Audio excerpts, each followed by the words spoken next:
We have here Apollyon coming up with a Mana Flux, a 2-star legendary gem, full breakdown that 99% of players will not regret. Okay, I'm very curious about this. Let's watch. I hope you're all doing good, having a great day.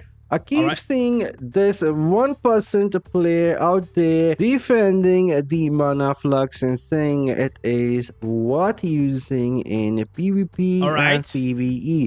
And the reasoning that they keep on giving me is that if you upgrade the gem to rank 10, you can silence other player for up to 4 seconds. And if yeah, but the other 99 say that it sucks because you cannot control the silence and all these shenanigans. If you have high potency and you extend harmful duration, you can make it even better. So this is the defending point of the Mana Flux. And another thing that they are pointing out is that the gem is time limited. You will not able to easily upgrade it later on. And that is why some content creators are right now secretly making the gem look bad so we can upgrade it ourselves and use it against other players. This is it. Bro, this is such a tinfoil hat conspiracy theory. Like, what the hell? So creators, bro, if creators talk good about the gem, yeah, man, these guys are such a Blizzard shield. They gotta be paid by Blizzard to promote a gem. If we say that, guys, do not worry about this new gem because it actually sucks, yeah, you know what? You are just saying that because you're secretly trying to build up the Mana Flux. Yeah, you're not gonna get me. You know, I know what you're doing. I know what you're doing. Bro, Jesus Christ. What? Listen, I'm just gonna show you guys here. Listen, I only have one copy of the Mana Flux and it's the one that we got it for free, okay? Ain't no way I'm gonna like get these copies, okay? Ain't no way. Bro, these tinfoil hats, like conspiracy theories, like Jesus Christ. You can never win as a creator. You read as happening right now. So I thought, why not do a casual video taking a look at what the community think about the gem and breaking it down a bit further, why I think it is somewhat an average gem and not that great. But first off, let's go take a look at what the community should build. Oh my god. Listen, it's not even average. It's like literally below average. There may be like, I see people that can use it for open world farming, for AFK farming. I saw that people abusing that, but the reality is you have like so many other gems. Like you're telling me that Mana Flux is good because you can AFK farm with that?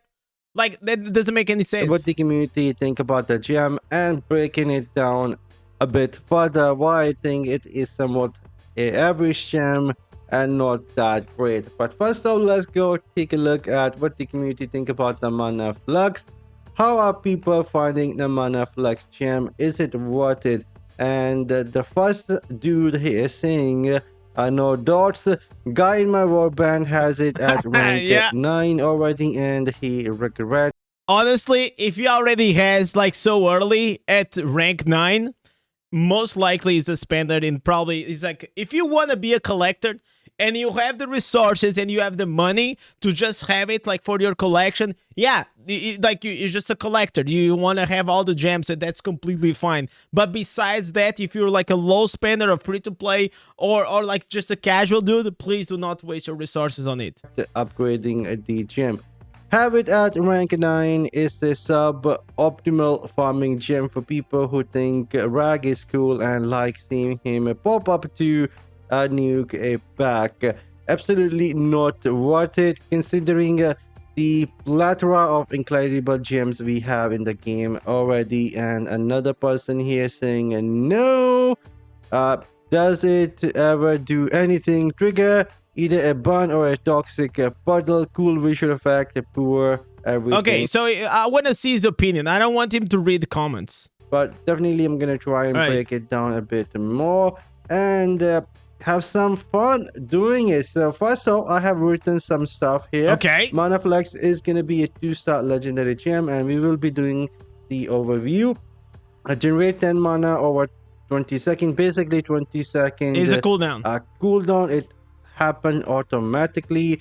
once full activate on the next skill used to summon one of the two effects and based This is the problem, man. This here, it is one of the major issues. It's like both, like the Crimson ability, you can have damage boost and you can also have the damage reduction. And whenever one of the two buffs they proc, they also add the fear. But they can actually add and a trigger at the same time. So if you engage on the target, you have the damage buff. If you get a lot of damage on you, you're gonna have the damage reduction. So both of them can work at the same time and the same duration. This gem, in my opinion, has a big problem, is that both effects, they share the same cooldown. If they were separated, yes, maybe it will be like really good because you could engage, and whenever you engage, you're gonna have like the Ragnar's come with a fireball, does the fire damage, and if then you take damage and use another skill, then you can actually use the poison to be more defensive. This is the major issue with this gem, is that you're gonna engage, you're gonna have the fire, the Ragnar's come, and now that gem, it is useless. It does not do anything. For 20 seconds, it's gonna do absolutely nothing. And even if you want to use the silence, when are you gonna use the silence? Whenever you're gonna be dead? No, it's not gonna happen. On your current life, either above 50% or below 50%, you get the two different effects. The first one could be the Ragnaros. If your life is above 50%, cast a fireball at nearby enemies, dealing a high damage, plus apply a burn dot, and it can be extended. Okay. Okay, is it in the gem? This was the first effect and not well. Okay. Anyhow, scaling, we have some scaling here, rank base damage, but they end up. Okay, this we know. This we know. Like what is the actual opinion? Cheatly, after getting the gem back, it will only activate when you click on the skill and if something is nearby. And so you have some control over the gem when to activate it, but still there are limitation here. It can only trigger every 20 seconds, and we saw the reaction of the player. And let's talk about if it fits in the meta of the current gameplay for the PvP. Is it underwhelming in PvP and is like absolutely dog in PvE? PvE. And so this is like especially in PvE and also in PvP. So both of them, it is super underwhelming. And if there is only one use case, it is literally only for PvP. The reception of this gem is underwhelming, especially when it comes to PvP. If it was silenced for all the effects, it would be pretty good. But it is not that great, inconsistent. Also, there is another problem that is not saying, is that whenever the poison pool comes, they have to stay on top, all right? They actually have to sit on top of the pool to be silenced. If they go out of the pool, they are not silenced. And in PvP, I mean, like, only if you're playing in bronze versus a bot, right? Or like in silver versus newbies, you actually gonna have people that just gonna say and sit on top of the pool. Maybe you can be a barb and you can trigger this on the idol. Maybe there's a use case, but it is like, compare this to other gems that exist. I think you get way more value out of the other ones. And due to health makes timing unreliable, long cooldown between the activation compared to some of the top tier gems could be like the you cannot compare to Bottle Hope. Like, it's not the same use case. Maybe compared to the Starfire. Skull could be like the Crimson Ballet, could be the Bottle Hope or the Blood Flow. It actually feels like a low budget Starfire shard, but the Starfire shard applies the knockdown.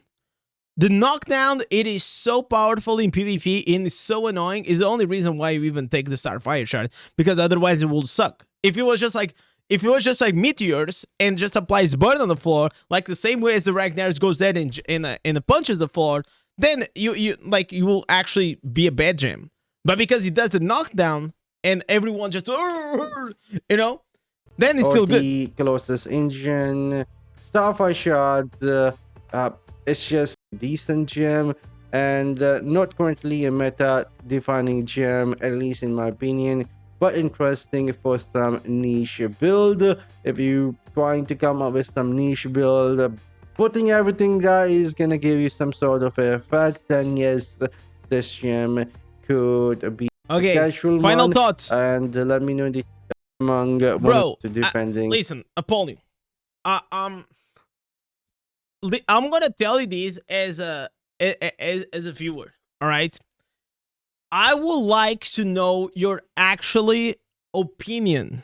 Like you said that it is underwhelming, but then you don't really explain why it is underwhelming for you. Like according to your testing, or like whenever you tried it, like giving examples, because like everyone can read.